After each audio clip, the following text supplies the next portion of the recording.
रमा, याला घरी घेऊन जा.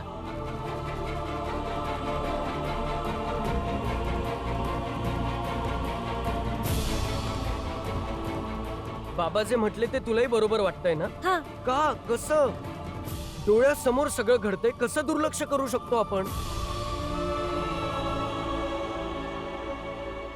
चला तुम्ही. आता तू कुठे घेऊन चाललीये? चला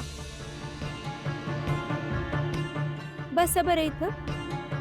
बसा.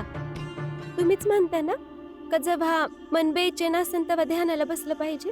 मग बसा इथं. बसा. अहो बसा ना, मी सांगतेय ना, तुम्हाला चांगलं वाटेल.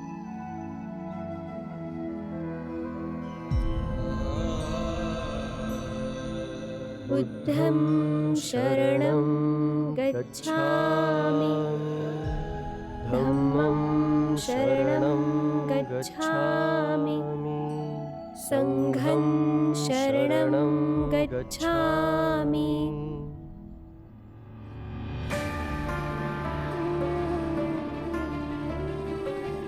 वकील साहेबांकडे जाऊन सांगेल की त्यांनी भीमाला समजवावं की नरोत्तम जोशी आणि त्यांच्या परिवाराच्या गोष्टींमध्ये दखल देऊ नकोस, कारण त्यांना फक्त संधी हवी आहे भीमाला फसवायची, आणि ते मी होऊ देणार नाही.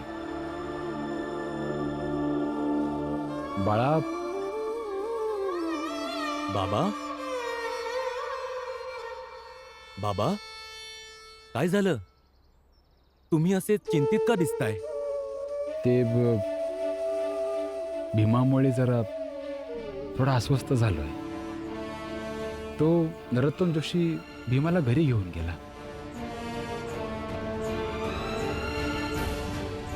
आत येण्यासाठी तुला स्वतःचा जीव द्यावा लागेल. तू तयार आहेस का स्वतःचा जीव गमावण्यासाठी आणि माझ्या विधवा मुलीला न्याय देण्यासाठी?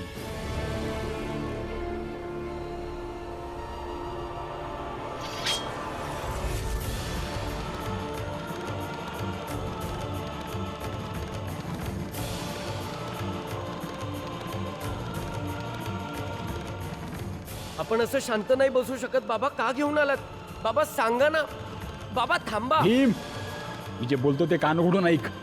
तू त्यांच्यामध्ये जाणार नाहीस. तो त्यांच्या घरातला प्रश्न आहे. या भीमला समजत का नाही? का प्रत्येकाच्या गोष्टींमध्ये लुडबुड करतो? आणि बाबा, तुम्ही मला तर नेहमीच समजवायला येता की असं नको करू, तसं नको करू, हे चुकीचंय, ते चुकीचंय. एवढंच नाही तर मी स्वतःच्या पत्नीसोबत कसं राहायचं हेही तुम्ही मला समजवायला लागता. पण भीमाला तुम्ही काहीच नाही बोलणार. म्हणून बाबा, मला माफ करा. ह्या गोष्टीमध्ये मी तुमची काहीच मदत नाही करू शकत. आणि त्या भीमला समजावा की त्या नरोत्तम पासून दूर राहा. बाळा, तुझ्यात आणि त्या नरोत्तम जोशीमध्ये काहीच फरक नाहीये. त्याला पण त्याच्या बहिणीचं दुःख दिसत नाहीये, आणि तुला पण आपल्या माणसांचे दुःख दिसत नाहीये, नाही आपल्या पत्नीचे. त्याला पण त्याच्या मर्द होण्याचा गर्व आहे, आणि तुला पण तुझा मर्द होण्याचा गर्व आहे.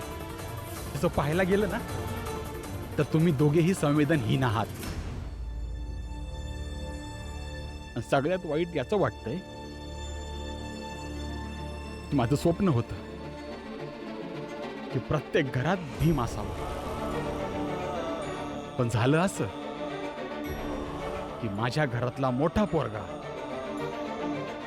नरोत्तम जोशी होऊन गेलाय.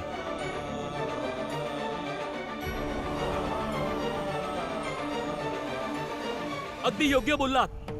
झालोय मी नरोत्तम जोशी. बुद्धं शरणं गच्छामि, धम्मं शरणं गच्छामि, संघं शरणं गच्छामि, बुद्धं शरणं गच्छामि. वाह, कमाल आहे.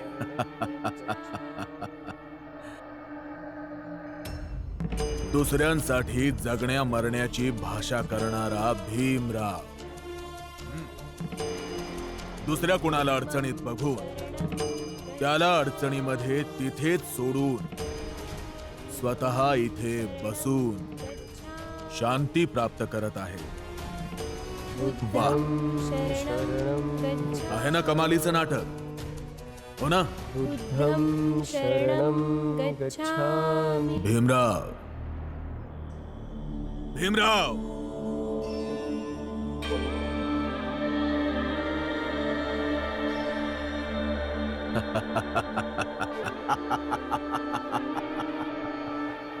तस व्यक्ती आणि परिस्थिती बघूनच तू आपलं भाषण देत असतोस. पाहिलं आम्ही. जर तू तुझ्या विचारांवर एवढाच कायम आहेस तर नरोत्तम जोशीच्या बहिणीला अडचणीतून वाचव. की तू एवढ्या सगळ्या उच्च जातीच्यांना बघून घाबरलास. प्रचंड देवजी, मला समजतंय का तुम्ही माझ्या नवऱ्याला उचकवताय आणि तुम्ही हा प्रयत्न करताय का ह्यांनी नरोत्तम जोशी आणि त्यांच्या परिवाराच्या विरोधात जावं आणि तुम्ही सगळे त्याचा फायदा घेणार. हो, आमची हीच इच्छा आहे. पण त्याहूनही जास्त आम्हाला हे बघायचं आहे की हा भीमराव नरोत्तम जोशीच्या बहिणीला कसं अडचणीतून वाचवतो. मग काय करणार तुम्ही दोघं? हं? लपून कुठेतरी बसणार की मग त्या नरोत्तम जोशीच्या बहिणीसाठी लढणार? नाही लढणार. हे सगळ्यांचा ठेका नाही घेतलाय. आणि माझे पती भाऊक आहेत, न्यायाची लढाई लढतात. बिनडोक नाही येत का तुमच्या बोलण्यात येतील ते. घरी चला तुम्ही.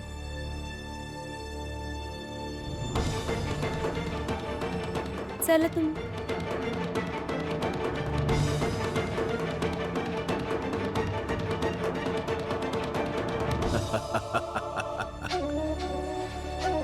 आता मजा येईल भीमराव. बघूया तू काय करतोस.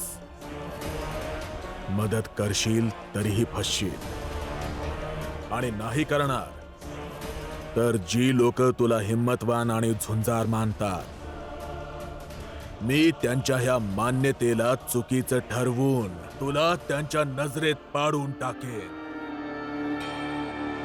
चाल.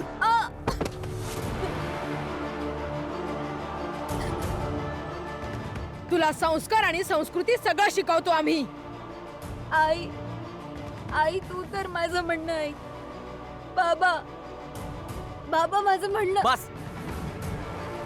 तुझं म्हणणं आहे का व आई? बाबा, आजपासून हिचं जेवण खाण सगळं बंद. कारण डोक्यामध्ये हिच्या कचरा साचलेला आहे.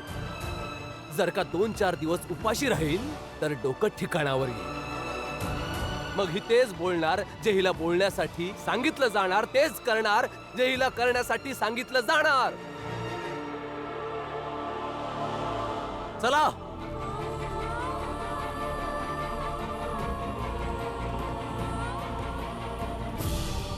आई आई दरवाजा उघड.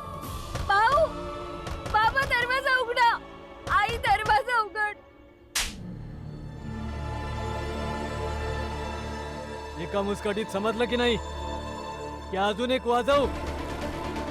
हे बघा बाबा, कानाखाली मारून मारून तुम्हाला मारून जरी टाकलं ना तरी मी माझ्या निर्णयापासून मागे नाही हटणार. निर्णय नाही बदलणार? हा, तुला समजत का नाही? बाळा, तू स्वतःकडे बघ. इतका सुंदर आहेस, नोकरी करतोस. अरे, 1 से 1 छान मुली मिळतील तुला लग्नासाठी. मग का तुझ्या त्या विधवेच्या मागे लागलायस? हा, का बरं आपल्या आई वडिलांचं नाव वाईट करतोयस? माझ्या एका मुलाला तर खाल्लं, तुला सुद्धा मारून टाकेल. तू का तुझ्या आई वडिलांचं नाव धुळीत मिळवतो आहेस? समजत का नाहीये तुला? आणि ती तुझी वहिनी सुद्धा आहे. काहीतरी लाज वाटू दे तुला. अरे काय तुम्ही वहिनी आहे वहिनी आहे वहिनी आहे चालवलं आहे. अहो, वहिनीच्या आधी ती एक स्त्री आहे. आणि हो आई, मला तर कोणीही मुलगी मिळेल, पण कधी तुम्ही निर्मलाबद्दल विचार केला आहात की तिची काळजी कोण घेईल, तिचा सांभाळ कोण करील? आई, बाबा, जर आम्ही दोघे मिळून कोणतीही परिस्थिती सांभाळू शकतो तर तिसऱ्या कोणाला मध्ये का आणायचं? तुम्हाला एवढी साधी गोष्ट का नाही कळत? आई, बाबा, समजून घ्या, समजून घ्या माझं म्हणणं. तुला असं नाही कळणार. तू घरी चल माझ्या बरोबर, मी तुला बाबा, चांगलं मला सोडा. समजावतो. चल.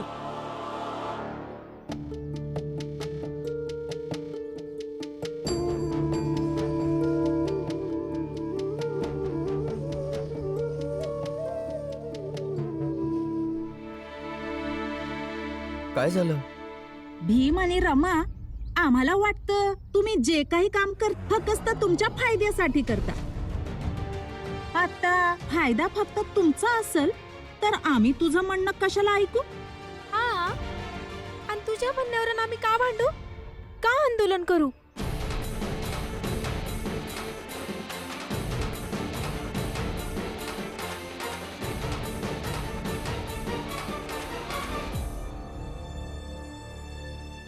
माझा पोरगा स्वतःचा विचार करतोय, असं कसं बोलताय तुम्ही?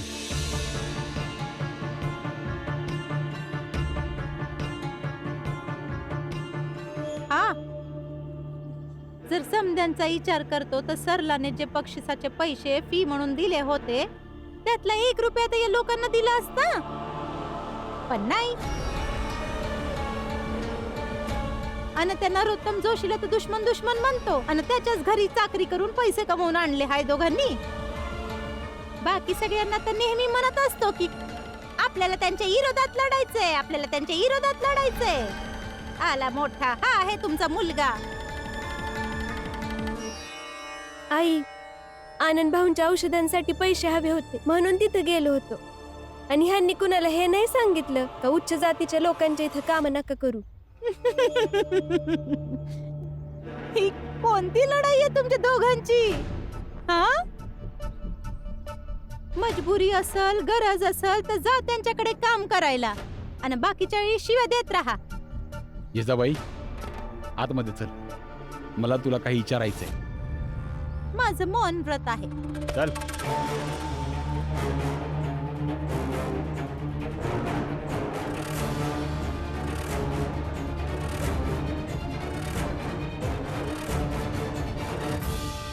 जर तुम्हाला असं वाटत असेल की मी तुमचा छळ केलाय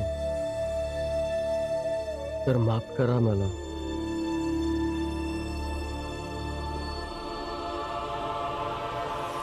थांबा भीमराव,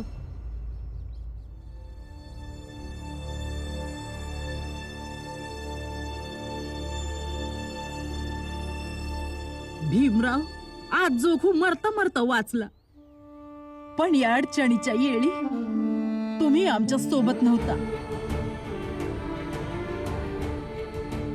मी तुम्हाला दोष नाही देते, पण मी खूप विचार केला की मी तुम्हाला साथ देऊन खुश आहे की आधी मी जेव्हा तुम्हाला साथ देत नव्हती तेव्हा खुश होते. आणि निष्कर्ष हा निघाला की हा जीवन लई छोटा आहे, याला एवढा संघर्ष करून मी घालवू नाही शकत. तुमचा संघर्ष खरा हाय की खोटा हाय ते मला माहित नाही, पण मी जशी आधी होते तशीच ठीक आहे.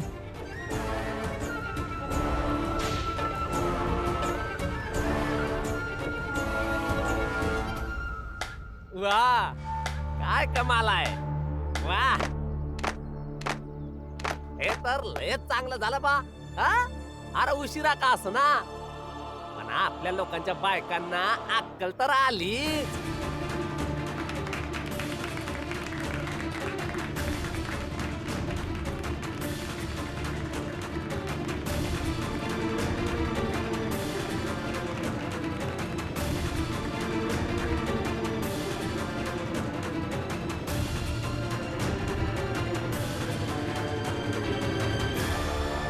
जिजाबाई, खरं खरं सांग, मीरा सांगत होती की तू माहेरून पैसे घेऊन आलीस आणि ते पैसे तू समद्यांना वाटलेस.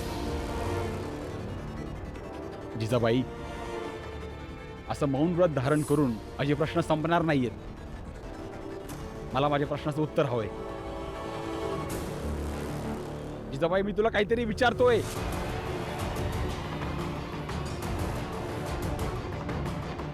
ठीक आहे, नग सांगूस, जे करायचंय ते कर, पण माझी एक गोष्ट नेहमी ध्यानात ठेव. जेवढं तू चुकीचं वागशील तेवढं तू जास्त भोगशील.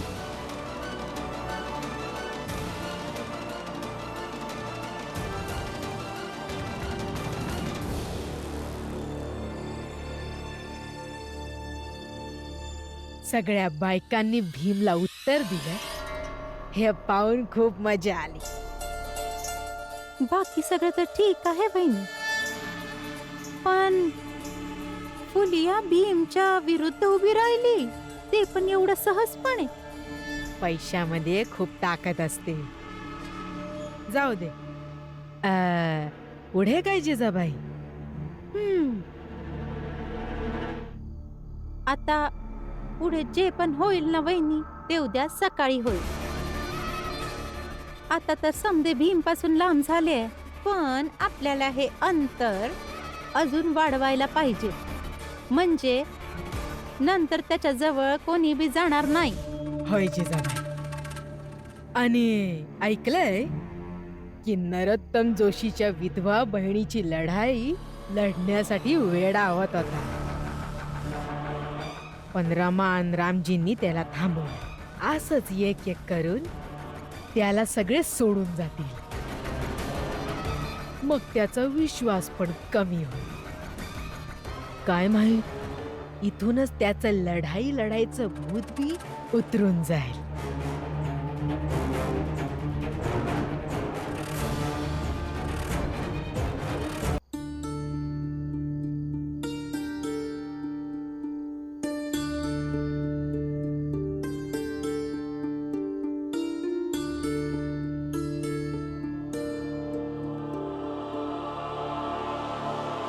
तिकडे सासरी तुमच्या मुलीने आपल्या पतीचा जीव घेतला, तिराशी सलगी करते.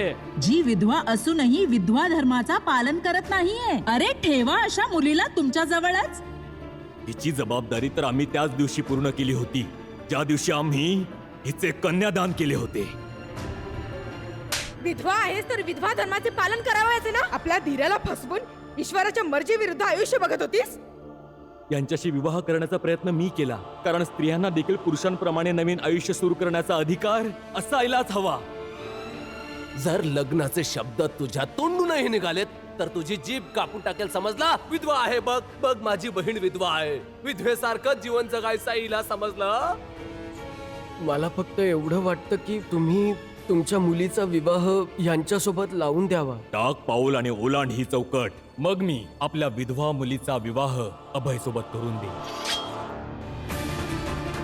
भीमराव, ज्या प्रकारे तू तुझा जीव देऊ शकत नाही, त्याच प्रकारे आम्ही देखील सोडू शकत नाही आमची संस्कृती, आमच्या परंपरा, आमचे रीतिरिवाज. मला शिकावं लागेल मला.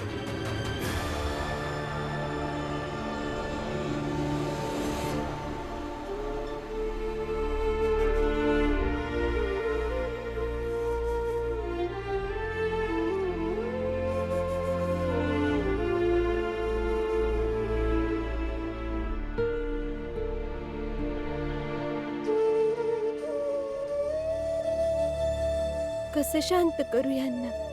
मला माहितीये हे सारखं सारखं त्याच गोष्टी आठवतायत आणि त्रास करून घेतायत.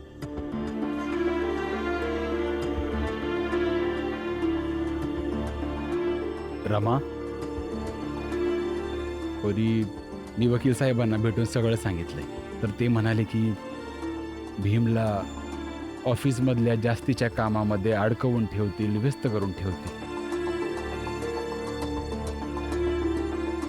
म्हणजे त्याला रिकामा वेळ मिळणार नाही आणि तो त्या गोष्टीचा विचार करूच नाही. योग्य केलं बाबा तुम्ही,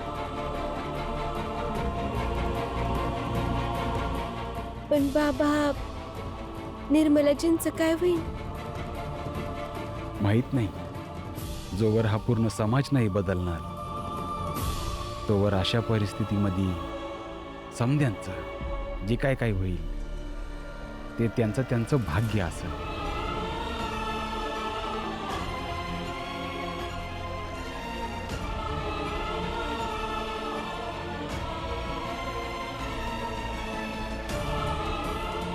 म्हणजे आम्हा बायकांचं नशीब तवर ठीक नाही होऊ शकत. जेव्हा पूर्ण समाज नाही बदलणार